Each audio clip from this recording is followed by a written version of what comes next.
본문 말씀으로 주님의 눈길이 머무는 곳, 주님의 눈길이 머무는 곳이라는 제목으로 말씀을 나눌 때에 은혜 주실 줄로 믿습니다. 우리 앞뒤 좌우로 한번 인사하시겠습니다. 당신을 보니 제 마음이 시원해집니다. 아멘. 하나님께서도 우리 성도님들을 보시고 시원해 하실 줄로 믿습니다. 우리 성도님들 추수하는 날의 얼음 냉수처럼 하나님의 마음을 시원케 해드리는 귀한 성도님들이 될 수 있기를 소망합니다. 우리 예수님께서 이 땅에 오신 목적은요, 바로 죄로 인하여서 하나님과 멀어진 사람들, 하나님과 관계가 끊어진 그 사람들을 회복시키고 구원하시기 위하여서 예수님께서 이 땅에 오셨습니다. 그리고 구원받은 백성들은, 하나님의 백성들은 하나님 나라의 백성으로 어떻게 이 땅에서 살아가야 될지 친히 예수님께서 삶의 모델이 되어 주셨고요. 또 그 삶을 어떻게 살아야 할지 우리에게 친히 말씀으로 가르쳐 주셨습니다. 오늘 우리가 읽었던 이 본문, 너무나 잘 알고 있는 삭개오 이야기입니다.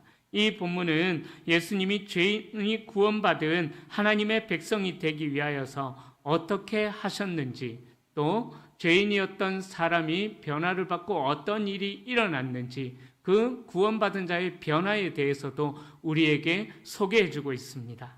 자, 예수님께서는 십자가를 지러 이제 마지막으로 예루살렘으로 올라가시는 그런 길이었습니다. 그런데 예수님께서는 그 마지막 예루살렘, 십자가를 지러 올라가시는 길에 그냥 가도 괜찮을 텐데 일부러 시간을 내셔서 여리고라는 지역으로 일부러 통과해서 지나가십니다.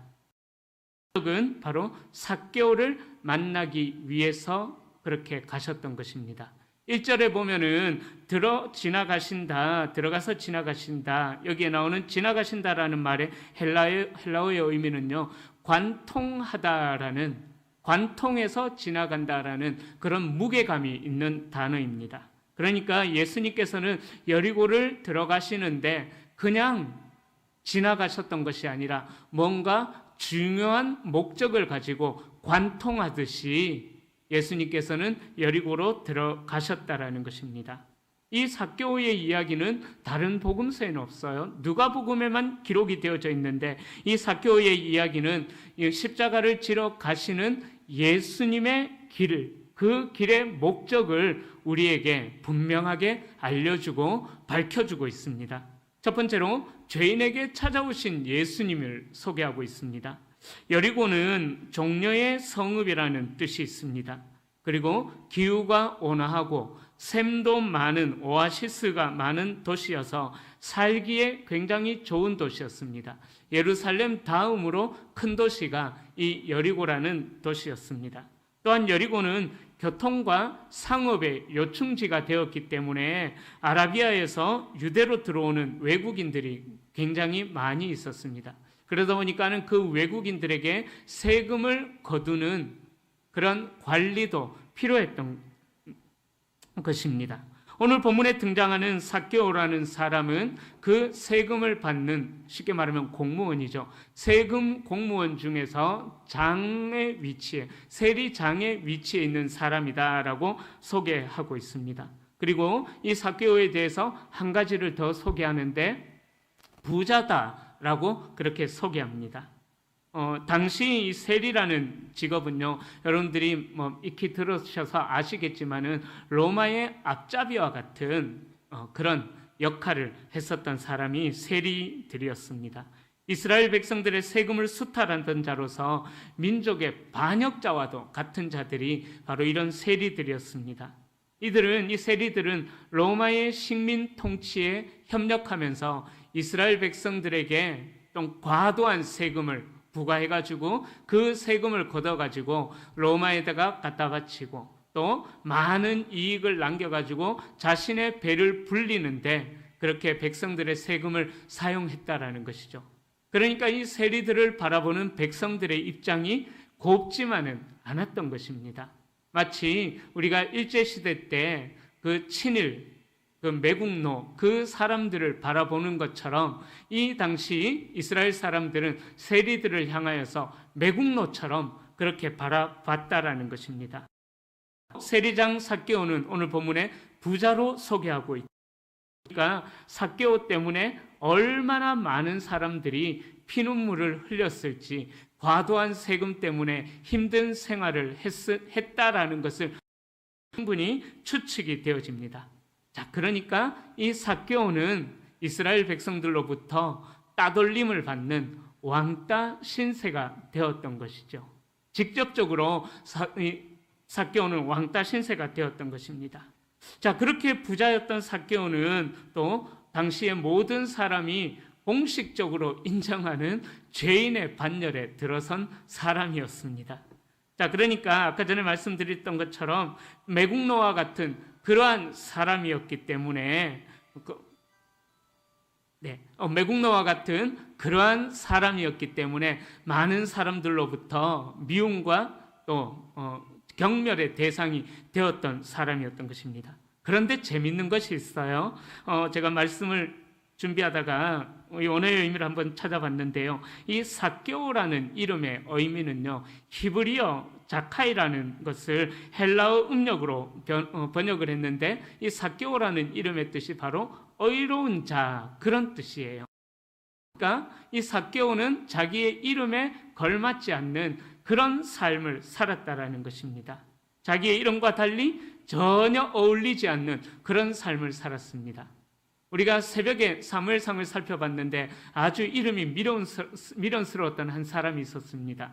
나발이라는 사람이 있었는데, 이 사무엘상에 나오는 나발은 이름 그대로, 자기에게 불려지는 이름 그대로 아주 미련한 그런 삶을 살았는데, 이 삭개오는 이름과는 달리 완전히 정반대가 되는 그런 삶을 살았습니다. 그러기에 삭개오는 부자였을지는 몰라도 구원이 필요한 죄인이었고요, 심령이 가난하고 소외된 자였던 것입니다.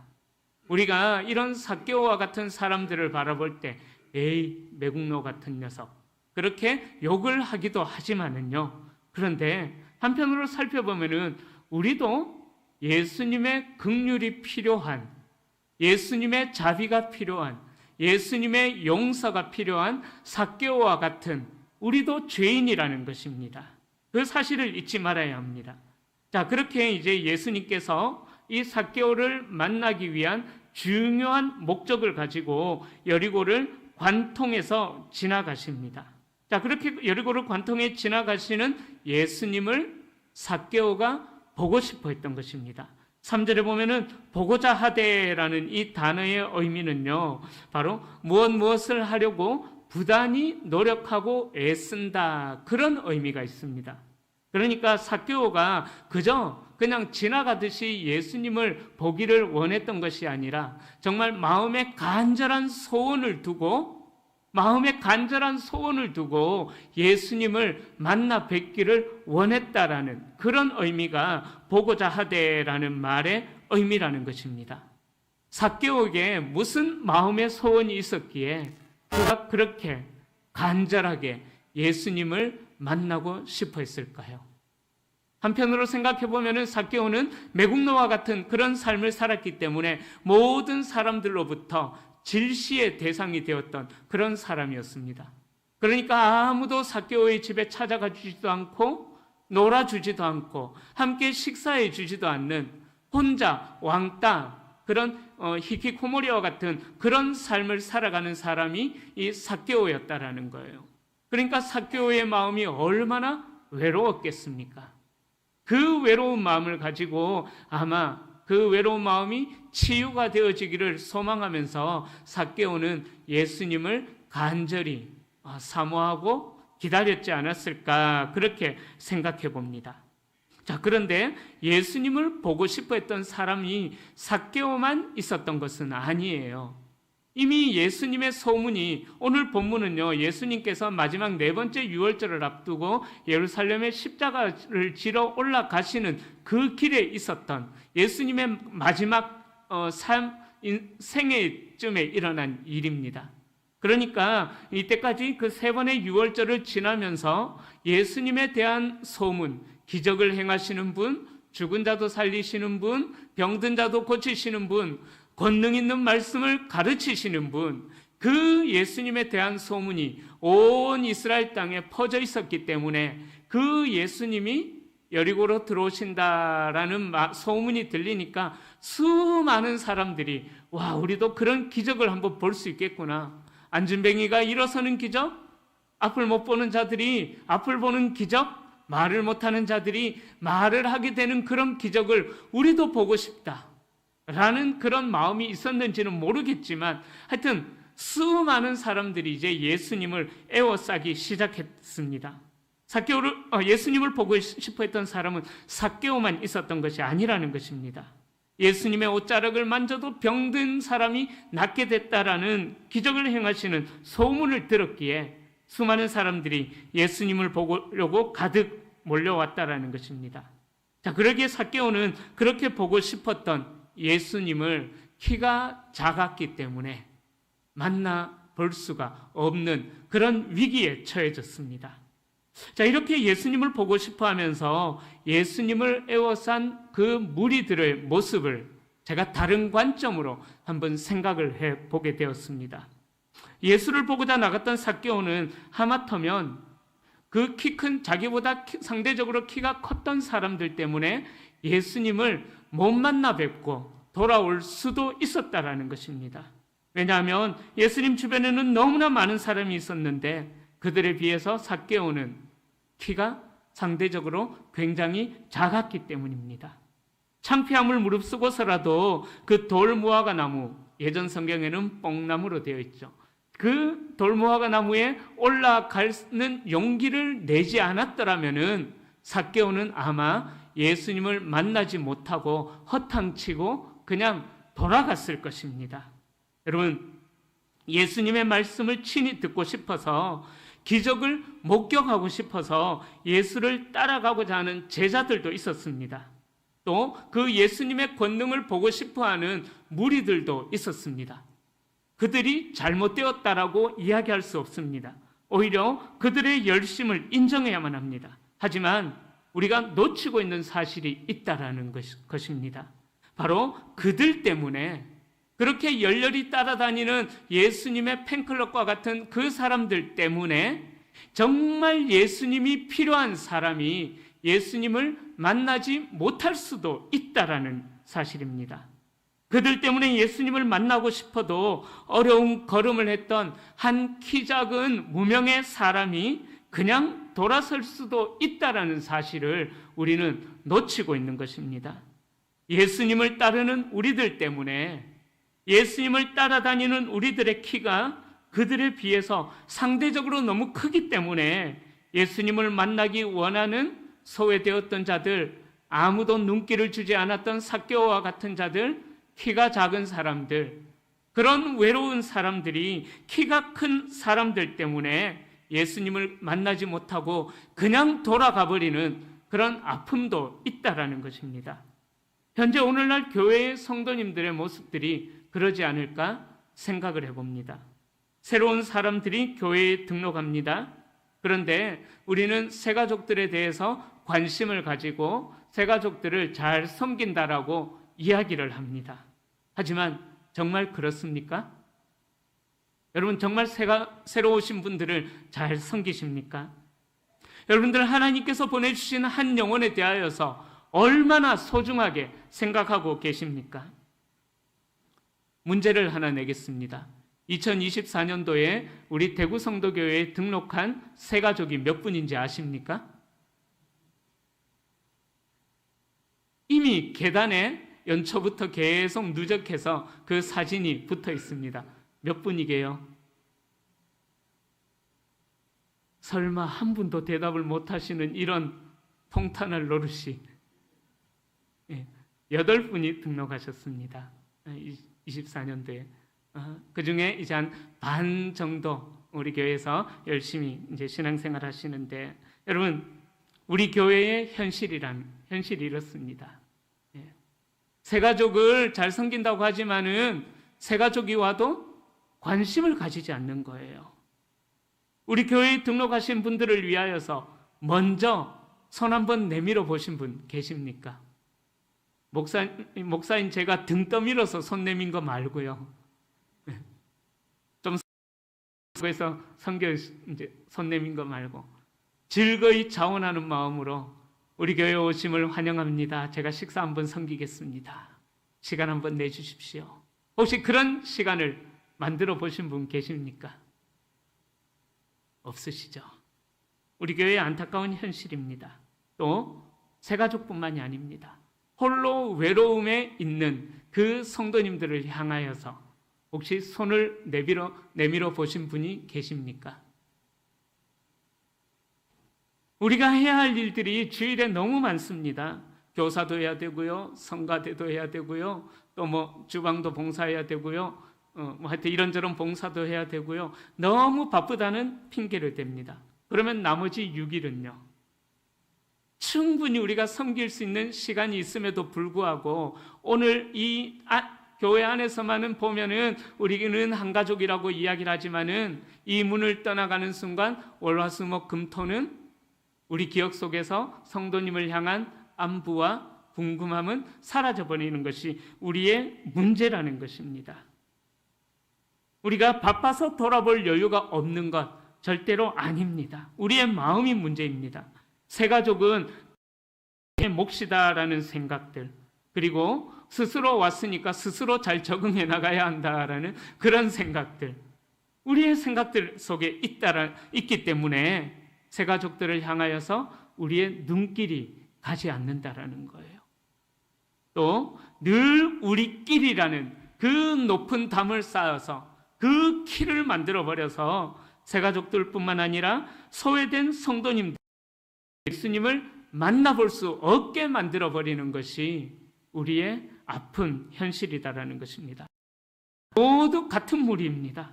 그 무리들 틈에서 끼어가지고 조금이라도 더 가까이서 예수님을 보고자 고개를 쭉 빼고 서 있는 사람이 저와 여러분들의 모습입니다. 하지만 예수님을 만나고 보고 싶어서 발을 동동 구르는 키 작은 사람들을 위해서 무릎을 꿇고 또 키를 좀 낮춰준다든가 그들이 앞쪽으로 나아갈 수 있도록 연약하고 소외된 키 작은 것과 같은 그런 사람들이 앞쪽으로 나아가서 예수님을 만나볼 수 있도록 길을 틔워주는 그런 배려에는 우리가 관심을 두지 않습니다. 이미 교회를 꽤 오래 다녔고 예수를 먼저 만난 우리가 믿음이 연약한 자들이 예수님을 만나볼 수 있도록 길을 열어줘야 되는데 중간에 떡하니 버티고 서서 나만 예수님을 볼 거야, 우리끼리만 예수님을 볼 거야. 우리끼리만 보는 것도 아니죠. 우리끼리 교제하는 거죠. 그렇게 중간에 버티고 서서 가로막고 있는 모습이 저와 여러분들의 모습이 아닐까 생각을 해봅니다. 또 한 가지 더 생각해 볼 것은요, 우리 교회에도 행여나 텃세라는 것, 그런 것이 있지 않을까, 그런 텃세라는 높은 키가 우리 교회에 있지 않을까 심히 두렵습니다. 내가 어릴 때부터 자라온 교회이기 때문에, 내가 설립 멤버이기 때문에, 내가 이 교회 장로요, 권사요, 집사요, 이 교회 주춧돌과 같은 그런 사람이기 때문에 대구 성도교회의 실세는 나야, 나를 중심으로 해서 돌아가야 돼, 그런 텃세가 우리에게 있지는 않을까 심히 두렵습니다. 그러다 보니까 교회에 왔다가 만나야 될 주님은 만나보지 못하고 높은 담만 쳐다보고 돌아가는, 우리의 뒷모습만 쳐다보고 돌아섰을 그 키 작은 삭개오와 같은 사람이 있음을 우리는 기억해야만 합니다. 우리의 이런 모습으로 인하여서 어느 정도 시간이 지난 후에 나무에 오를 용기가 없는 새가족들, 용기 내서 하나님 앞으로 나온 장기 결석자들이 이렇게 키가 큰 우리끼리라는 그 테두리 때문에 예수님을 만날 수 있는 절호의 기회를 놓쳐버리고 그냥 교회를 쓸쓸히 떠나가는 그런 현실이 우리 교회가 아닐까 모르겠습니다. 아직은 저는 아직 1년이 안 되어서 솔직하게 아직까지는 모르겠습니다. 그러나 혹시나 우리 교회가 그런 아닐까 심히 두렵습니다. 모든 사람들에게 예수님이 필요합니다. 하지만 우리보다 더더욱 예수님의 눈길이 필요한 삭개오와 같은 성도님들을 더 소외되지 않도록 우리가 그들을 섬겨주고 그들에게 길을 열어주고 그들을 붙잡아주고 그들을 섬기는 모습이 우리에게 있어야만 하는 것입니다.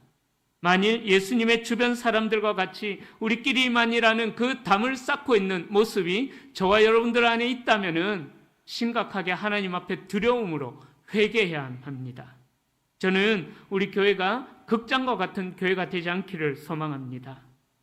그저 예수님의 기적을 보고 싶어서 따라다니는 성도님들, 그런 자들로 우리 교회가 채워지지 않기를 소망합니다. 한편의 뮤지컬이나 영화를 보는 것처럼 아름다운 하모니를 이루는 우리 호산나 찬양대의 찬양을 듣고 오늘 화음 멋졌어 박수하고 끝나는 것, 또 오늘 말씀에 감동받았어라며 그 감동으로 그쳐버리고 떠나가버리는 관람객들로 가득한 그런 극장과 같은 교회가 되지 않기를 소망합니다. 잘난 배우와 같은 사람이 주목받는 것이 아니라, 담임 목사 한 사람만 주목받는 것이 아니라, 저는 안 쳐다봐도 괜찮아요. 저는 안 섬겨주셔도 괜찮아요. 교회에서 주시는 사례로도 저는 충분히 살아갈 수가 있습니다. 저는 그만 섬겨주셔도 괜찮습니다. 그러나 그 섬김을 소외된 영혼들, 가난한 영혼들, 그렇다고 저를 너무 외면하지는 마시고요. 그렇게 우리에게 주신 그 은혜를 나누고 섬기는, 그들이 예수님을 만나 뵐 수 있도록 우리의 물질도 드리고 헌신하는 그러한 아름다운 교회, 정말 초대교회처럼 내 것을 나누어 섬기는 그러한 교회가 되기를 소망합니다. 우리 교회가 극장과 같은 교회가 되면 큰일 납니다, 여러분. 우리를 통하여서 소외된 영혼들이 주목을 받아서 예수님을 만나게 되는 생명의 역사가 나타나는 그런 생명향기가 가득한 교회가 되기를, 이 대구 성도교회가 그러한 교회가 되기를 축복합니다. 자, 키가 작고 사람이 너무 많아서 도저히 예수님을 볼 수 없었던 삭개오는 포기하지 않았습니다. 삭개오가 취한 행동을 오늘 본문 4절은 이렇게 말씀합니다. 앞으로 달려가 보기 위하여 돌 무화과 나무에 올라가니. 자, 이런 말이 있습니다. 하고 싶은 일에는 방법이 보이고 하기 싫은 일에는 핑계가 보인다. 이런 말이 있어요. 하고 싶은 일에는 방법이 보이고 하기 싫은 일에는 핑계가 보인다. 그죠? 실제로 그런 것 같아요. 삭개오의 간절한 마음에 뭐가 눈에 들어옵니까? 이 돌무화과 나무, 그죠? 돌무화과 나무가 그의 눈에 들어왔고 나무에 오르게 되었습니다. 그 결과 그렇게 보고 싶었던 예수님을 멀찌감치서라도 만나 뵙게 되었습니다. 여러분, 삭개오 아마 키도 작았고 또 백성들로부터 착취를 했기에 삭개오의 몸매는 성경에 나와 있지 않지만은 아마 이렇게 좀 베들레헴으로 그런 몸매가 아니었을까? 누를 수 있는 대로 최대한 누르고 옆으로 당길 수 있는 대로 최대한 당긴 그런 몸매가 삭개오의 몸매가 아니었을까 생각을 해봅니다. 자, 그렇게 뒤뚱뒤뚱하는 삭개오가 뽕나무 바뀌었는데, 그죠? 입에 익어지지도 않습니다, 그죠? 돌무화과 나무에 올라가는 것 쉽지 않았을 겁니다. 끙끙거리고 아마 올라갔을 것이라고 추측합니다. 자, 그러기에 그 온 힘을 다해서 돌무화과 나무에 올라가는 것을 누가 보고 있었을까요? 그죠? 우리 주님이 삭개오를 보시고 계셨습니다. 아무도 삭개오에게 눈길을 주지 않았는데 오직 단 한 사람, 우리 예수님은 힘들게 땀 바짝바짝 흘리면서 그 나무에 올라가는 삭개오를 향하여 예수님의 시선이 고정되었던 것입니다. 여러분, 오직 주님의 마음만이 삭개오에게 흐르고 있었습니다. 마찬가지로 우리가 세상으로부터 아무런 눈길을 받지 못한다고 할지라도 우리 주님께서는 여러분들을 바라보시고 흐뭇해 하시는 줄로 믿습니다. 여러분들이 하나님을 만나고 싶어하는 그 마음에 애타는 소원들을 가지고 이전에 나온 또 2층까지 올라오지 못한 그 육체의 연약함을 가지고 1층에서 예배드리는 우리 성도님들, 그 열정의 마음을 하나님께서 축복해 주시는 줄로 믿습니다. 우리의 흐르는 눈물, 삭개오의 눈에 흐르는 그 눈물을 우리 주님께서 닦아주시는 줄로 믿습니다. 바로 예수님을 보고자 하는 삭개오의 간절한 그 소망이 큰 보상을 받았습니다. 어떻게요? 그런 삭개오를 보시고 예수님은 삭개오의 집에 오늘 밤 내가 너와 너의 집에 유하여야겠다. 너의 집에 머물러야 되겠다라고 말씀하십니다. 삭개오는 예수님으로부터 눈길을 받았을 뿐만 아니라 자신의 집에, 그 죄인의 집에, 자기의 그 더러운 집에 영광스러운 예수님을 모셔오는 그 영광을 누리게 되었다라는 것입니다. 자신의 집으로 오시려는 예수님을 영접하게 된 것입니다. 예수님은 사람들의 소외로 만들어진 삭개오의 마음의 상처를 긍휼히 여기시고 사람들의 오해를 받아가면서도 삭개오를 품어주셨습니다.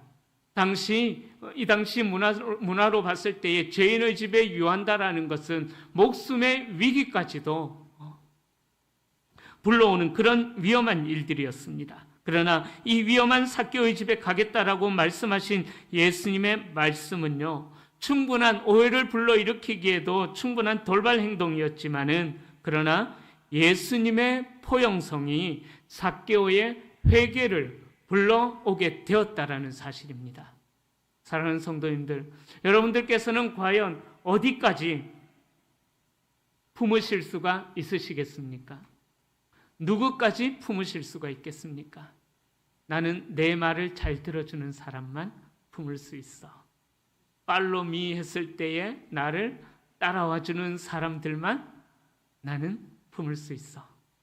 회개하셔야 됩니다. 나와 친한 사람들만 어울리는 분들이 계시다면은 오늘 우리의 눈길을 삭개오와 같은 그러한 자들에게 돌릴 수 있기를 바랍니다. 예수님의 포용성이 삭개오를 회개하게 만들었던 것처럼 우리의 포용성이 많은 사람들을 살려내는 은혜가 있기를 축복합니다. 삭개오가 그렇게 찾은 것은 삭개오가 먼저 예수님을 찾은 것이 아니라 예수님께서 먼저 삭개오에게 찾아오셔서 구원의 은혜를 베풀어 주셨던 것입니다. 우리 역시 감히 하나님 앞에 나올 수조차 없는 그러한 악한 죄인이지만은 은혜로우신 주님께서는 우리에게 먼저 찾아와 주시고 저와 여러분들을 영접해 주셨습니다. 인간들의 간절한 마음을 품어도 예수님이 부르시지 않는다면은 그 구원은 이루어지지 않는 것입니다. 그러기에 구원은 전적인 하나님의 은혜로 우리에게 주어지는 선물인 것입니다. 그 은혜의 선물을 모든 분들이 누릴 수 있기를 축복합니다. 두 번째로 예수님을 영접하는 죄인에 대해서 말씀합니다. 예수님은 어떤 사람도 함께 하지 않으려 했던 죄인 삭개오의 집에 가셔서 함께 먹고 마시겠다라고 말씀합니다. 당시 문화로 보자면 함께 머문다는 것은 그를 받아들인다는 것이고 그를 영접한다라는 뜻입니다. 사람들은 세리의 집에 들어가서 함께 식사하는 것을 죄인과 같이 되는 것으로 여겼습니다. 사람들은 삭개오를 상종 못할 죄인으로 여겼지만은 예수님은 삭개오가 하나님께로 돌아올 회개한 죄인이다라는 것을 알고 있었던 것입니다. 자, 그래서 예수님께서 삭개오의 집에 유하여야겠다라고 말씀하시는데 이 유하여야겠다라는 동사 헬라어 메노라는 단어는요, 하룻밤 유숙한다라는 그런 의미가 아닙니다. 바로 이 메노라는 단어는 영구적으로 체류하겠다, 그런 의미가 있는 것입니다. 우리가 한글로 읽고 있기에 그저 하룻밤 머무는 것이다 라고 생각하겠지만은 예수님은 삭개오에게 구원의 은혜를 베풀기로 작정하시고 삭개오를 영원히 만나 주시겠다, 내가 너와 영원히 함께 하겠다라는 그런 의미로 삭개오를 만나 주셨다라는 것입니다. 수많은 사람들 중에서 삭개오의 집에 유하시겠다라는 것은 정말 뜻밖의 일이죠. 여기에서 우리는 자격 없는 우리를 찾아와 주시고 우리에게 머물러 주시고 우리와 영원히 함께 해주신다라는 그 하나님의 약속, 그 예수 그리스도의 평안의 약속을 우리는 발견할 수가 있습니다. 자, 그렇게 예수님이 삭개오의 집에 머물겠다라는 말을 듣고 이제 삭개오에게 놀라운 변화가 일어납니다. 삭개오는 예수님의 말씀에 바로 순종합니다. 급히 내려와서 예수님을 기쁨으로 영접했다라고 말합니다. 예수님은 삭개오의 집에 친히 들어가셔서 죄사함의 은혜를 베푸셨습니다. 자, 그렇게 죄사함의 은혜를 베푸시니까 삭개오가 자신의 삶을 회개하면서 놀라운 결단을 합니다. 삭개오는 예수님 앞에서 자신의 잘못을 청산하겠다라고 고백하죠. 자신의 소유의 절반을 가난한 사람들에게 나눠주겠으며 남의 물건을 빼앗은 것에 대해서는 율법이 명하는 대로 4배나 갚겠다라고 결단합니다. 즉 가난한 사람을 위해서 자기가 쌓아왔던 그 모든 재물을 사용하고 하나님께서 주신 율법에 온전히 순종하겠다라고 그런 놀라운 변화가 삭개오에게 일어났다라는 것입니다. 한마디로 말하자면은 예수님, 제가 오늘 삭개요. 그 변화가 삭개오에게 일어났다라는 것입니다. 저와 여러분들에게도 그러한 변화가 일어나기를 축복합니다. 사랑하는 성도님들, 삭개오의 구원은요, 참된 회개와 변화의 삶으로 나타났습니다. 삭개오의 삶을 지배했던 돈과 권력을 삭개오가 내려놓는 순간 예수 그리스도를 통한 구원이 삭개오와 그의 집에 임한 것입니다. 삭개오의 변화는 구원받은 자의 합당한 반응인 것입니다. 사랑하는 성도님들, 구원은 죄와 저주를 벗기고 우리에게 기쁨과 즐거움을 가져다 줍니다. 그래서 진심으로 즐거워하며 주님을 영접하고 모시고 회개에 합당한 삶을 살아갑니다. 삭개오가 처한 환경은 달라진 것이, 바뀌어진 것이 하나도 없습니다. 그러나 삭개오가 예수님을 만났던 그 순간에 그의 마음에 변화가 일어나고 놀라운 회개가 일어나고 결단이 일어나게 되었던 것입니다. 여러분, 이처럼 예수 그리스도를 진심으로 영접한 사람들의 특징은 변화입니다. 자신의 소유에 집착하면서 살았던 삶에서 변화가 일어나는 거예요. 나를 묶고 있었던 물질, 나를 사로잡고 있었던 자존심, 외모, 지위, 명예, 모든 굴레로부터 예수님을 만나게 되면은 자유를 얻게 된다라는 것입니다. 이 삭개오의 변화는 오늘 예수 그리스도를 믿는 저와 여러분들에게, 모든 분들에게 일어날 수 있는 변화인 것입니다. 예수님을 따르지 않았던 이전의 삶을 회개하고 악한 행동에서 돌이키는 것입니다. 우리나라 초대교회 시절에 술과 기생과 또 주먹질로 안악골의 호랑이로 불리며 폐륜아, 깡패, 망나니로 살았던 김익두라는 사람이 있었습니다. 장날만 되면은 사람들이 김익두를 장날에서 만나지 않게 해달라고 천지신명께 소원을 빌 정도로 하여튼 그렇게 악랄한 깡패가 있었습니다. 그런데 이 김익두라는 사람이 회개하고 목사가 되었습니다. 목사가 되어서 설교를 하러 부흥회를 가던 중에 언덕을 넘다가 잠시 쉬게 되었습니다. 너무 더워서 윗옷을 벗어놓고 바위에 앉아서 땀을 식히고 있는데 맞은편에서 술 취한 사람이 다짜고짜 김익두 목사님을 마구 때리기 시작합니다. 이유도 참 웃깁니다. 네가 누군데 감히 먼저 와서 좋은 자리를 차지해가지고 나의 쉼을 방해하느냐. 그 이유로 김익두 목사님을 막 때립니다. 얼마나 황당했겠습니까? 그죠? 자, 그렇게 이제 한참 때리고 나서 때린 사람이 지쳐서 헐떡이면서 쉬고 있으니까는 그 술 취한 사람에게 김익두 목사님이 물어봅니다. 형님, 다 때렸습니까? 물어보니까 그래, 다 때렸다 라고 이야기하니까는 이 김익두 목사님이 이렇게 이야기해요. 예수는 내가 믿고 복은 형님이 받았습니다. 그렇게 이야기하는 거예요. 그러니까 그 사람이 무슨 말인지 몰라서 어리둥절해야 하니까는 김익두 목사님이 이렇게 이야기합니다. 내가 바로 김익두요. 그러니까 이 김익도라는 사람이 처음에 말씀드렸던 것처럼 그 정말 악랄한 깡패였거든요. 그러니까 김익도요라는 이 말을 들은 술 취한 사람이 술이 다 깨고 얼굴이 하얗게 변하면서 무릎을 꿇고 살려주십시오. 제가 몰라 배웠습니다라고 싹싹 빌었던 그런 일들이 있었다고 합니다. 변화된 김익도를 몰랐던 그 사람이 안악골의 호랑이를 그렇게 때렸으니 목숨만 살려주기를 간절히 한 것이죠. 여러분, 사람은 고쳐 쓰지 않는다라는 말이 있습니다. 그만큼 사람은 변하지 않는다라는 의미입니다. 하지만 구원의 은혜를 받은 사람도 변할 수 없는 것은 아닙니다. 그 말은 절대로 잘못된 말입니다. 그런데요, 왜 구원받은 사람이 변하지 않을까요? 왜 구원받은 사람이 변화된 모습이 나타나지 않겠습니까? 그것은요, 구원받은 사람이 변하지 않는 것이 아니라 진정으로 구원받지 않았기 때문에 변화가 일어나지 않는다라는 것입니다. 예수님을 제대로 만나면은요, 김익두 목사님처럼 안악골의 호랑이가, 깡패짓을 하던 안악골의 호랑이가 목사로 변화가 되어져서 어떠한 핍박도 받는 자리에 나가게 된다라는 것입니다. 말과 생각과 행동과 삶이 변화가 되어집니다. 그러므로 참된 구원의 모습에 대해서 우리는 다시 생각해 볼 필요가 있는 것입니다. 예수님을 만나기 전에 삭개오의 이름 앞에는 세리장이요 부자라는 그런 별명이 있었습니다.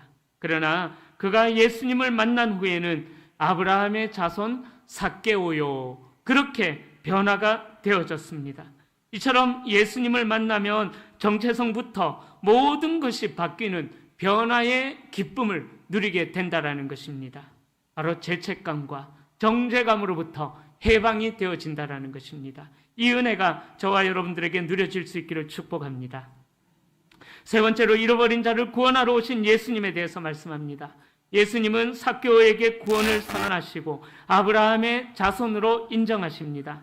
당시 공인된 죄인이고 유대 공동체에서 추방당한 삭개오를 하나님 나라의 가족 구성원이 되게 해주셨던 것입니다. 삭개오의 집에 머무신 예수님께서는 삭개오뿐만 아니라 그의 가정도 구원의 터로 바꾸어 주셨던 것입니다.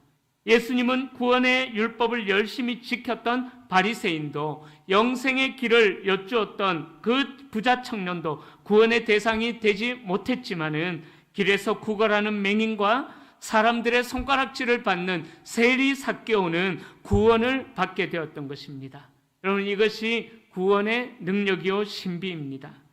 자신이 구원받을 수 없는 죄인임을 알고 하나님 앞에 서서 긍휼을 구하는 자가 구원을 받게 된다라는 것입니다. 여러분, 오늘 본문 마지막 절에 나와 있는 예수님께서 이 땅에 오신 목적은 잃어버린 자를 찾아 구원하시는 것이 예수님께서 이 땅에 오신 목적이었습니다. 죄인들이 예수님을 찾아오는 것이 아니라 예수님이 먼저 죄인들을 찾아가신 것입니다. 그러기에 자신의 죄인됨을 인정하고 예수님을 믿음으로 영접하는 자들에게는 구원의 은혜가 주어지는 것입니다. 이제 말씀을 정리합니다. 삭개오는 이름의 뜻과는 달리 역설적인 인물입니다. 그리고 삭개오와 예수님과의 만남은 분명하게 과거에 일어났던 사건입니다. 그러나 잃어버린 자들을 찾으시는 하나님의 마음은 지금도 동일한 줄로 믿습니다. 구원의 역사는 지금도 계속해서 일어나고 있습니다. 삭개오에게 일어난 이 구원으로 인한 변화가 저와 여러분들에게도 일어나기를 축원합니다. 더 나아가서 변화받은 자로서 우리 주변의 사람들이 우리를 통하여서 예수님을 만나게 되는 구원의 통로로 살아가는 귀한 성도님들이 다 되어주시기를 예수님의 이름으로 간절히 축원합니다. 기도하겠습니다.